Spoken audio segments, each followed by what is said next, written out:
সকলকে স্বাগত। আমাদের আজকের আলোচ্য বিষয় ক্লাস 10-এর trigonometric ratios and trigonometric identities, অর্থাৎ ত্রিকোণমিতিক অনুপাত ও ত্রিকোণমিতিক অভেদাবলী। আমাদের ক্লাসে এই ত্রিকোণমিতিক অনুপাত ও ত্রিকোণমিতিক অভেদাবলীর 3টে অধ্যায় আছে, 23.1, 23.2 এবং 23.3। গতদিন আমরা 23.1 নিয়ে আলোচনা করেছিলাম। 23.1-এ ত্রিকোণমিতির যেহেতু বেসিক বিষয় নিয়ে আলোচনা হয়েছে, সেই কারণে যারা 23.1 করতে পারোনি তাদের কিন্তু 23.2 বুঝতে খুব অসুবিধে হবে।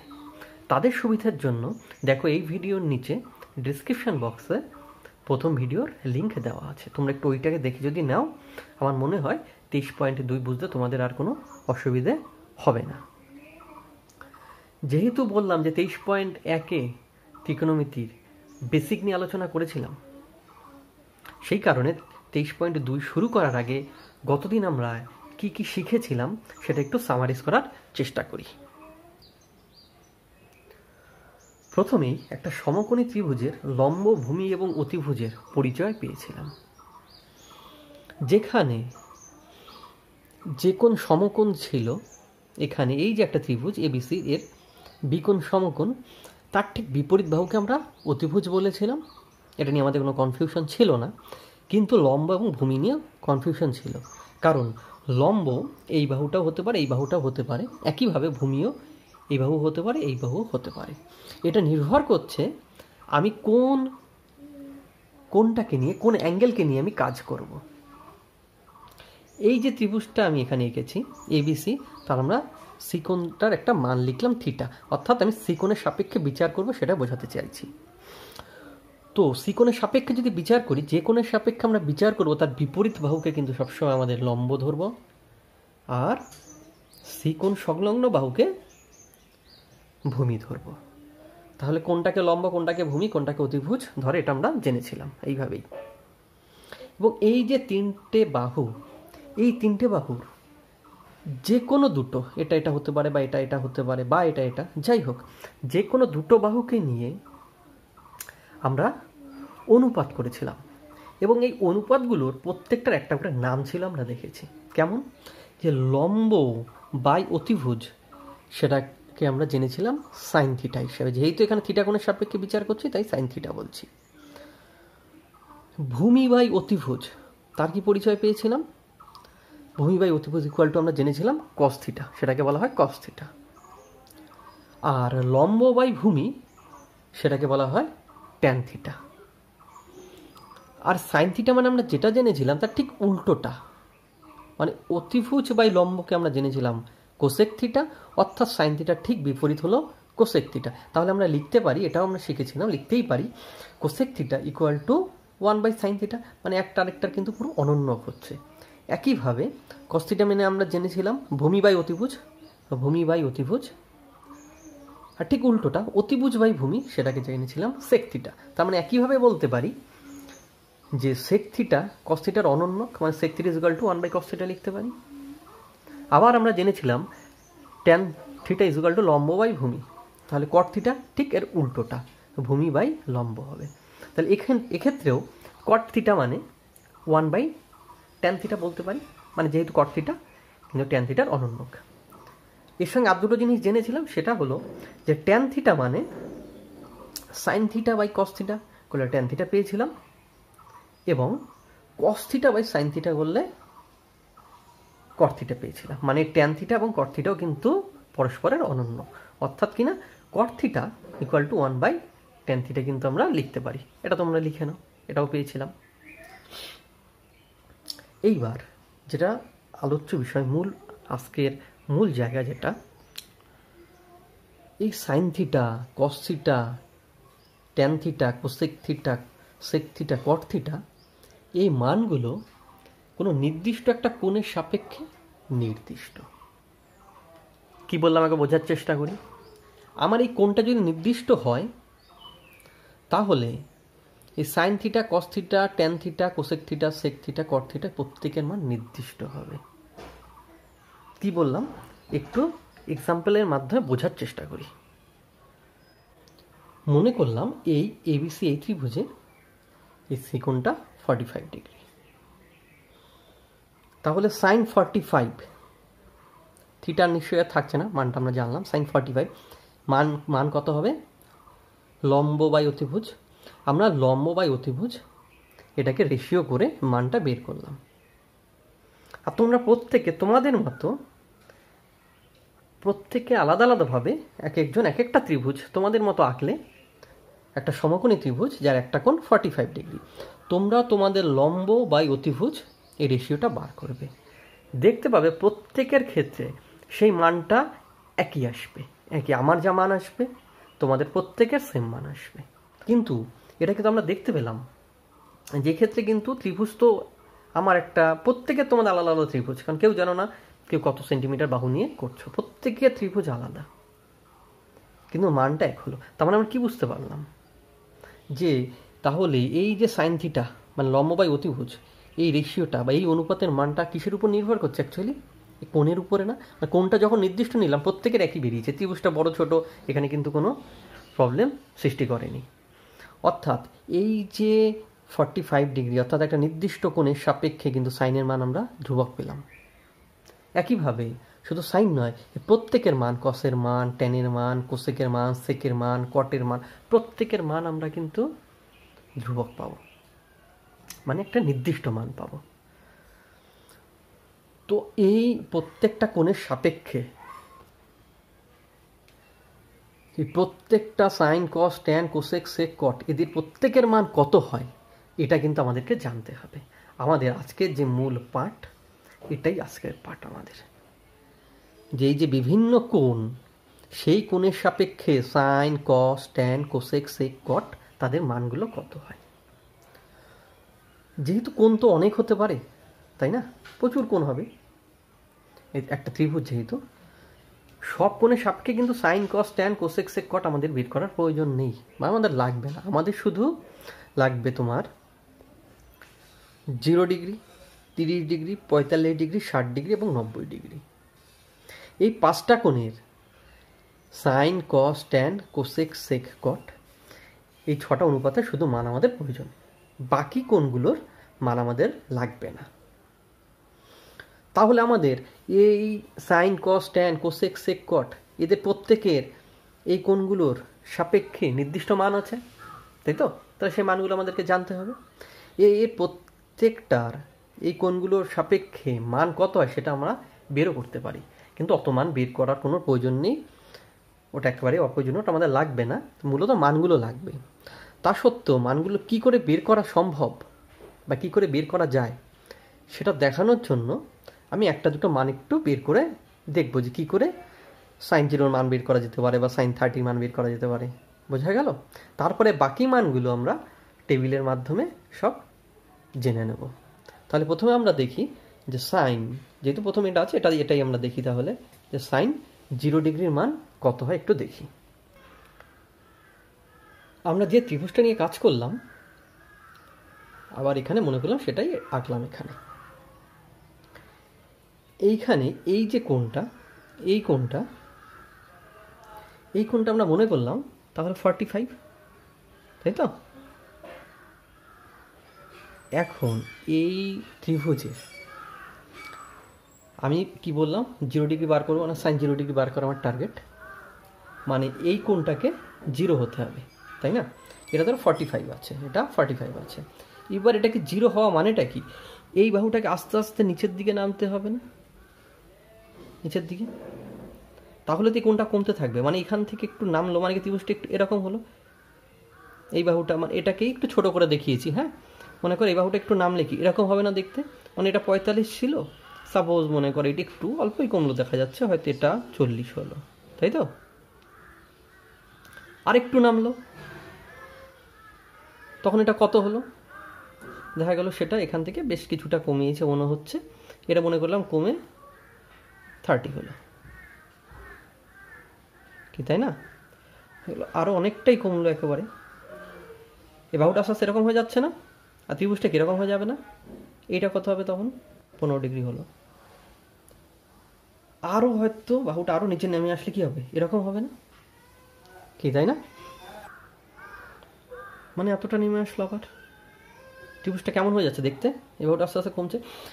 এইগুলো কমার সঙ্গে সঙ্গে যে জিনিসটা ভালো করে খেয়াল করার দরকার, পর্যবেক্ষণ করব আমরা, সেটা হলো ভালো করে দেখো, ভূমিটা দেখো সেম থাকছে, কিন্তু অতিভুজ এটা যত কাত হচ্ছে না আস্তে আস্তে দেখো দৈর্ঘ্য কিন্তু অল্প অল্প করে ছোট হয়ে যাচ্ছে। কিন্তু মূল যে জিনিসটা, এই বাহুটার কি ঘটনা ঘটছে, এই বাহুটা দেখো এত বড়, তারপরে তারপরে কোন যত ছোট হচ্ছে এই বাহুটা আস্তে আস্তে ছোট হচ্ছে না। এখন এটা না হয় তাও ধরলাম আমি এখান থেকে 15 অল্প কমেছে, এটা মনে করলাম 10 ডিগ্রি আছে।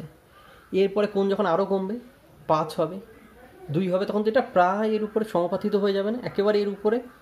তখন কি কোন কি 0 হতে গেলে একেবারে এর উপরে পড়তে হবে। এর উপরে যখন একেবারে সমাপাতিত হয়ে যাবে তখন এই বাহুটার কি অস্তিত্ব থাকবে? এই বাহুটা কিন্তু অস্তিত্বই থাকছে না। তার মানে এই কোণের সাপেক্ষে বিচার করছি, এটাই তো 0 ডিগ্রি আমরা ধরেছিলাম নাকি? তো এই কোণের সাপেক্ষে যদি আমরা বিচার করি, এটা যদি 0 ডিগ্রি হয়, তার বিপরীত যে বাহু সেটা তো লম্ব হয়, তো সে লম্ব তো অস্তিত্বই থাকছে না, মানে লম্বের মান কত হয়ে যাবে সেক্ষেত্রে? 0 হয়ে যাচ্ছে না? লম্বের মান যদি 0 হয়ে যায় তাহলে সাইন 0 ডিগ্রির মান কি হবে? সাইন 0 ডিগ্রি মান আমরা কি জানি? লম্ব বাই অতিভুজ। তো লম্ব কোনটা এখানে? এবি, মানে এবি আর কি, এবি বাই অতিভুজ, এবি বাই এসি, তাই না? এবির মান কত হয়ে যাচ্ছে? অস্তিত্বই থাকছে না, মানে 0 বলতে পারি প্রায়। 0 বাই যদি সামথিং হয় মানটা কত হবে? নিশ্চয়ই 0 হবে। তো সাইন 0-এর মান কত হলো? 0 ডিগ্রি, তাই তো? আচ্ছা, কস 0 ডিগ্রির মান কত হবে একটু তাহলে আমরা দেখি তো। কস 0 ডিগ্রি, কস 0 ডিগ্রি মানে কি? কস 0 ডিগ্রি, কস মানে ভূমি বাই অতিভুজ না? ভূমি কোনটা এখানে? এইটা, এই কোণের সাপেক্ষে যখন বিচার করছে এইটা ভূমি, আর এইটা অতিভুজ। এর উপর এটা যখন সমাপাতিত হচ্ছে, ভালো করে বোঝো, যখন এটা থাকছেই না তখন এই বাহু আর এই বাহু কি সমান হয়ে যাচ্ছে না? ভূমি আর অতিভুজের মান কি একদম সেম সেম হয়ে যাবে না? মানে ভূমি মানে কি বিসি, তাই তো? আর অতিভুজ মানে এসি। তো বিসি আর এসি কি ইকুয়াল হয়ে যাবে না? মানে সমান সংখ্যা বাই সমান সংখ্যা কাটাকাটি করে কি হয়ে যাবে? কস থিটার মান, মানে কস 0 এখানে মান কত হলো? 1 হলো। এবার তাহলে বলো তো ট্যান 0-এর মান কত হবে? ট্যান 0-এর মান কত হবে? ট্যান 0, ট্যান মানে আমরা কি জানি? এইমাত্র দেখলাম sine by cos. Sine by cos মানে 0/1 করলে কত হবে? নিশ্চয়ই 0/1 করলে 0ই হবে, মানে ট্যান 0-এর মানও কত? 0। কট 0-এর মান কত হবে? এটা কেউ বলতে পারবে? এটা কিন্তু একটুখানি কনসেপশনের জায়গা। কট 0 মানে 1/0 হবে, কারণ কট তো 1, আমরা জানি কট জানি 1/tan না, এর রেসিপ্রোকাল মানে অনুন্নক। তাহলে 1/0 কত হয় সেটা আমরা কিন্তু জানি, সেটাকে অসংজ্ঞাত বলে। তাহলে 0 ডিগ্রির রেসপেক্টে সাইন, ট্যান, কস, কট আমরা এগুলো বের করতে পারলাম তো। তো একইভাবে কিন্তু আমরা এরকম ত্রিভুজ নিয়ে বিভিন্ন কোণ সবগুলোর মানই বের করতে পারবো, কিন্তু সবগুলো মান বের করার প্রয়োজন নেই, কারণ ভিডিও অনেক বড় হয়ে যাবে। যদি প্রয়োজন হয় তখন আলাদা একটা নয় আমরা ক্লাস করব সেটা। কিন্তু এখন মূল আমাদের যেগুলো লাগবে হচ্ছে এই কোণগুলোর প্রত্যেকটির মান। এবার এই প্রত্যেকটির মান আমরা একটা টেবিলের মাধ্যমে এবার শিখে নেব। এবার মনে হতে পারে যে এতগুলো কোণ প্রত্যেকটার মান তো আমার বের করতে হবে, তার মানে সেটা তো অনেক মান হয়ে যাচ্ছে। সেটা আপাত দৃষ্টিতে সেটা মনে হলেও দেখতে পাবে যে একটা মানও তোমাকে মুখস্থ করতে হবে না বা মনে রাখতে হবে না। প্রত্যেকটা মানই তোমরা ছোটো আমি একটা ট্রিক্স বলবো, সেই ট্রিক্সের মাধ্যমে সব মানই বের করে নিতে পারবে। একটু দেখি তাহলে সেটা কি, কীভাবে আর কি সেই ট্রিক্সের মাধ্যমে মানগুলো আমরা বের করব। আমরা একটা টেবিল তৈরি করলাম যেখানে অনুভূমিকভাবে কোণগুলো নিলাম 0 degree, 30 degree, 45 degree, 60 degree, 90 degree, আর লম্বভাবে sine, cos, tan, cosec, sec, cot এগুলো নিলাম। এবার এই ছকটা পুরো পূরণ করতে পারলেই আমাদের সব মান কিন্তু আমরা পেয়ে যাব, আমাদের যেগুলো প্রয়োজন আর কি। তো কী করে বের করব? দেখো, একটা মান আমরা মুখস্থ করিনি, জানিও না, আমরা কি সুন্দর বের করবো প্রত্যেকটা মান সেটা একটু দেখো। আমি প্রত্যেকটা যে কলাম তার উপরে নিচে 4 লিখলাম, বাই 4। এবার কি করব? প্রত্যেকটার উপরে আমরা 0, 1, 2, 3, 4 তাই লিখলাম। লিখে এবার কী করলাম? প্রত্যেকটাকে আমি রুট করলাম, বর্গমূল।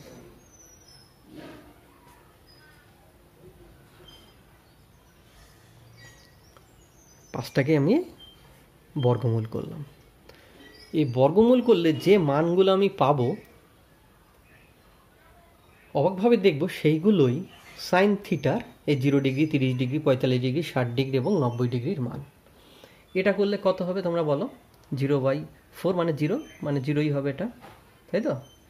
এটা √1/4 মানে উপরে 1 আর নিচে নিশ্চয়ই হাফ হচ্ছে। এটা 2 দিয়ে 4কে কাটলে 2 হবে, মানে √1/2 মানে উপরে 1-এর রুট করলে 1, নিচে √2। এটা কত হবে? এটা উপরেরটা কিছু করা যাবে না, √3 থাকবে, তাই তো? আর নিচে কি হবে? 4-এর বর্গমূল করলে 2, আর 4/4 1, √1 মানে 1। আমি কিন্তু সাইনের মান পেয়ে গেলাম। এগুলোই sine 0 degree, sine 30 degree, sine 45 degree, sine 60 degree এবং সাইন 90-র মান। 0, হাফ, 1/√2, √3/2 আর 1। এবার প্রশ্ন হতে পারে যে শুধু তো সাইনের মান পেলাম, এবার বাকিগুলো একটু দেখো। সাইনের যা মান পেলাম না, ঠিক ডায়াগোনালি বরাবর যদি অপোজিট করে দিই, ডায়াগোনালি বরাবর যদি অপোজিট করে দিই, দেখবো কসের মান পেয়ে যাচ্ছে। মানে জাস্ট কোনাকুনি মানগুলোকে নিয়ে নেব। এই 1 এখানে আছে, একদম এখানে নিয়ে নেব। তাহলে √3/2 এখানে আছে, তাহলে এই √3 কোনাকুনি এখানেই আসছে ডায়াগোনাল বরাবর যদি বলি। এটা তো মিডিল এ রয়েছে, তো এটা করলে এই মিডিলেই আসবে। তারপরে এইটা নিশ্চয়ই তাহলে এই ঘরে আসছে, তাই তো? আর এই 0টা, তাহলে আমরা কসের মানও পেয়ে গেলাম। তাহলে এটা হচ্ছে sine 0, 30 degree, 45 degree, 60 degree, 90 degree মান। আর এটা হচ্ছে cos 0 degree, 30 degree, 45 degree, 60 degree, 90 ডিগ্রির মান। এই তো অত্যন্ত সোজা, অত্যন্ত সোজা। একবার যদি টেবিলটা দেখো দেখবে মুখস্থ হয়ে গেছে। ট্যানের মান কি করে বার করবো? ট্যান মানে আমরা কি জানি? সাইন বাই কস না? সাইন বাই কস মানে কি? 0/1 কত হবে? 0/1। 0কে যদি কোনো কিছু দিয়ে ভাগ করি কত হয়? 0ই হয়। ট্যান 30 ডিগ্রি কত হবে? নিশ্চয়ই সাইন বাই কস মানে হাফ, তাই তো? বাই √3/2 কি হবে? এই 2 আর 2 কাটছে, কাটলে কি পড়ে থাকবে? 1/√3, কি তাই থাকছে না? তাহলে এর মান কত হওয়া উচিত? নিশ্চয়ই 1/√3। এটা tan 45 সাইন বাই কস মানে 1/√2 বাই 1/√2, ভাগ করলে কত হবে? দুটোই সেম সংখ্যা, ভাগ করলে নিশ্চয়ই 1 হয়ে যাবে। এটাই cos 45-এর মান। 60-র মান একই ব্যাপার, এটা বাই নিশ্চয়ই এটা হবে। এটা বাই এটা করলে কত একটু দেখি?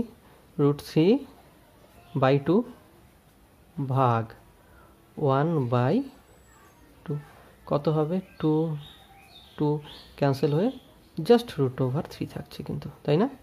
তাহলে এর মান কত হবে? নিশ্চয়ই √3। আর এই ক্ষেত্রে 90, tan 90-র ক্ষেত্রে সাইন বাই কস করলে 1/0। 1/0 মানে আমরা কি হয় আমরা জানি, ওটা কিন্তু অসংজ্ঞাত হয়। তাহলে tan 90-র মান কত হবে? অসংজ্ঞাত। তাহলে কিন্তু আমরা সাইন কস ট্যান তিনটের এই 5টা কোণের সাপেক্ষে প্রত্যেকের মান পেয়ে গেলাম। এবার একটু খেয়াল করো, আমরা এর আগে যে বের করেছিলাম না, সাইন 0-র মান আমাদের কত বেরিয়েছিল? 0 বেরিয়েছিল না? মিলছে? কস 0-র মান 1 বেরিয়েছিল, ট্যান 0-র মান 0 বেরিয়েছিল, তাই হলো তো।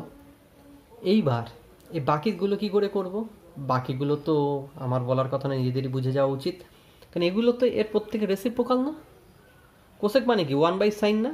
মানে এর প্রত্যেকটা 1/0, 1/2, 1/1/√2, 1/√3/2, 1/1 করলে এর প্রত্যেকটা মান পেয়ে যাবো। একইভাবে সেক থিটা কি রেসিপ্রোকাল না? মানে 1/, এগুলো পরপর মান নিলে এটা পেয়ে যাব। আর 1/tan-এর মানগুলো নিলে এই কটের মানগুলো পেয়ে যাব। তো জাস্ট 1/, করে এগুলো আমি পরপর লিখে দিলাম। এই নিয়ে তাহলে আলোচনা করলাম না, এগুলো তোমরা 1/, করে করে দেখবে এগুলো আসছে কিনা। তাহলে এই টেবিল থেকে বাকি সব মানগুলো তোমরা একটু দেখে নাও। তোমরা নিজেরা বইয়ে তো প্রত্যেকটি আছে, তোমরা নিজেরা লিখে রাখতে পারো। যাই হোক, আমাদের এই চ্যাপ্টারে শুধুমাত্র এই মানগুলোই দরকার, আর কিচ্ছু প্রয়োজন পড়বে না, কিচ্ছু না, নাথিং। জাস্ট এই টেবিলটা যদি মাথায় রাখো তাহলে আর কিছু মনে না রাখলেও চলবে এই চ্যাপ্টারের জন্য। তবে তোমরা মানগুলো মুখস্থ রাখার চেষ্টা করবে, কারণ অঙ্ক করার সময় মানগুলো অত ভেবে কিন্তু লেখা সম্ভব নয়। একটা অঙ্ক করতে তাহলে প্রচুর টাইম লেগে যাবে। তো তোমরা মানগুলো একটু মুখস্থ করার চেষ্টা করো, আর তাহলে আমরা এই চ্যাপ্টারের যে অঙ্ক আছে সেটা আমরা নেক্সট দিন করব, মানে পরের ক্লাসে। আজকে তাহলে এখানেই আমরা শেষ করছি। আর কারো যদি কোনো অসুবিধা থাকে, বুঝতে অসুবিধা থাকে, বা কোনো রকম কিছু জিজ্ঞাসা থাকে, অবশ্যই তোমরা নিচে কমেন্ট বক্সে কমেন্ট করতে পারো। তাহলে আজকে এখানেই শেষ করছি।